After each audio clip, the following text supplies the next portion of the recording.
कपड़े धोने वाली बहू। शादी के पहले से ही विभा को कपड़े धोने का बड़ा शौक था। कभी नल के नीचे तो कभी तालाब के पास। अरे मेरी नीली वाली लुंगी नहीं दिख रही है। विभा की अम्मा, कहाँ रखी है लुंगी? अरे वो तो विभा ने परसों ही धोकर रखी थी आपकी अलमारी में, देखो वहीं होगी। वो ना मैंने आज धो दी, मुझे लगा कि गंदी हो गई होगी। अरे कैसे गंदी हो गई थी? उसे तो मैंने पहना भी नहीं। हे भगवान, इस लड़की के कपड़े धोने की आदत से परेशान हो गया हूँ मैं। जितना तो घर में राशन नहीं आता, उससे कहीं ज्यादा डिटर्जेंट पाउडर का खर्चा है। इसकी शादी करवा दो, शादी जाए अपने घर में ही करे काम, फिर चाहे घर के कपड़े धोने हो या पूरे गांव के। हाँ ठीक बोल रही हो, देखता हूँ मैं कोई लड़का। वो दिन भी आ जाता है जब विभा को देखने लड़के वाले आ जाते हैं। लड़की मुझे अच्छी लगी। होने वाली सास कहती है, बेटी अगर कुछ पूछना है तो पूछ लो। वैसे तो हमारी लड़की बहुत ही शर्मीली है, जो बोल दो वो मान लेती है, इसे क्या पूछना होगा। अरे कैसी बात कर रही हो माँ, मुझे इन लोगों के घर रहना है, सवाल तो कई है। हाँ हाँ बेटा, पूछ लो ना, क्या पूछना है। आप लोगों के घर कपड़े कौन धोता है? सास का मुंह बन जाता है।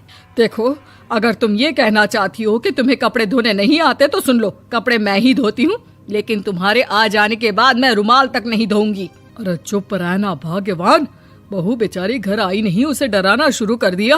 वो क्या है ना बिटिया, अभी तक तो ये कल्लू की माँ ही धोती थी, लेकिन अब तुम्हारे पापा तो दहेज में वॉशिंग मशीन देंगे ही।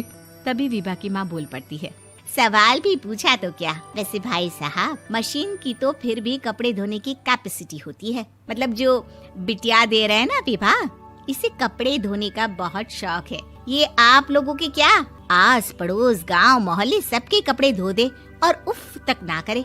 बाहर देखा नहीं आपने कितने कपड़े सूख रहे हैं? सब हमारी बिटिया ने ही तो धोए हैं। बस भी करो ना माँ, शर्म आ रही इतनी तारीफ सुनकर। और तो और एक दाग निकाल कर दिखाओ तो मान जाऊं। हाँ अच्छा, माफ करना बेटा, मैंने गलत समझा। हमें तो रिश्ता बहुत पसंद है। और ऐसे जुड़ जाता है रिश्ता कपड़े धोने का शौक रखने वाली विभा का। उसकी शादी हो जाती है कोयला फैक्ट्री में काम करने वाले कल्लू के साथ। शादी के बाद अचानक विभा चिल्लाती हुई सास के पास आती है। सासू माँ, अरे सासू माँ कहाँ है आप? ये तो धोखा है, धोखा दिया आप लोगों ने मुझे। इसे ससुर के चक्कर के बारे में पता चल गया। अरे तो उसमें तुझे क्यों धोखा मिला है? अरे नल में पानी नहीं आता, कपड़े कैसे कब धुलेंगे?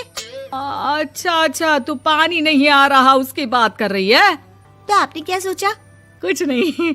अच्छा, तेरी माँ ने कहा था कि कपड़े धोने का शौक है तुझे, याद आया मुझे। शौक बोलकर कपड़े धोने वाले मेरे जुनून को कम ना आके सासू माँ, कपड़ा धोना मेरा गुरूर है। तभी पति भी वहाँ आ जाता है। अभी मैंने इसे सनी देओल की फिल्म दिखाई है, उसी के डायलॉग मार रही है माँ। अच्छा सुन, साफ बता रही हूँ, पानी सुबह 4 से 6 और शाम को 10 से 12 आता है, समझी? विभा टाइमिंग सुनकर हैरान हो जाती है। ये क्या भूतों का मोहल्ला है? सुबह 4 बजे उठकर कौन कपड़े धोता है? 4 बजे टंकी में पानी जाता है, फिर सारा दिन धोना ना, किसने मना किया? अरे कैसी बात कर रही हैं? 200 लीटर की टंकी में कितने कपड़े धो लूंगी मैं? सुबह ही उठ जाऊंगी मैं। अब क्या था, विभा सुबह 4 से लेकर रात के 12 बजे तक कपड़े ही धोती रहती। एक रोज सास पड़ोस से निकलकर कहीं जा रही होती है कि साथ वाली कहती है, हाँ कल्लू की माँ, जरा ये बताओ कि 2 साड़ी है, 2 ब्लाउज और एक पेटीकोट और एक नाड़े वाला लंबा कच्छा। हाँ तो? अरे तो क्या, कितना लोगी धुलाई ये बताओ। धोबन दिख रहे हैं हम क्या? हमारे पति सरकारी नौकरी से अभी रिटायर हुए हैं और बेटा सुपरवाइजर है कोयला फैक्ट्री में। धोबन समझ रखा है हमें। हाय रे कल्लू की अम्मा, माफ कर दो, वो तो मोहल्ले में यही सब बता रहे थे कि तुमने बहू को कपड़ा धुलवाने के काम में लगा दिया है। सास को पड़ोसन की बात सुनकर गुस्सा आ जाता है। वो घर पहुंचती है जहां घर के बाहर ही इतने सारे कपड़े सूख रहे होते हैं जितने कि किसी धोबन के घर पर। अरे ओ कल्लू की दुल्हन, बाहर निकल।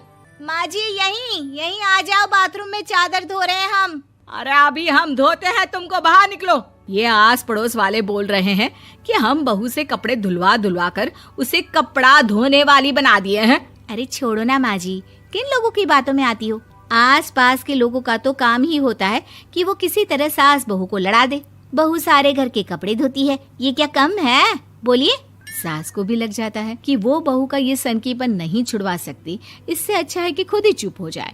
एक रोज सास और बहू मंदिर जाते हैं, जहाँ सास की साड़ी वहाँ खड़ी भीख मांगने वाली से मिलती है। माँ जी क्या बात है, आपकी साड़ी उस भिखारन से कितनी मिल रही है ना? हाँ हाँ देखो तो, दोनों की साड़ी मिल रही है। क्या बात है कल्लू की अम्मा, तुम खुद को तो अफसर की बीवी बताती हो और ऐसी सिंपल सी प्लेन साड़ी पहनकर घूमती हो। सिंपल और प्लेन नहीं है ये साड़ी। तो क्या सोने के धागे से फूल बने हैं? कुछ भी सासू माँ, कुछ भी। हाँ बने थे इस साड़ी में सोने के धागे से फूल। मेरे पति लेकर आए थे मद्रास से स्पेशली मेरे लिए 10,000 की। ताहे भाई साहब इस भिखारन के लिए भी सेम टू सेम साड़ी लेकर आए होंगे 10,000 की।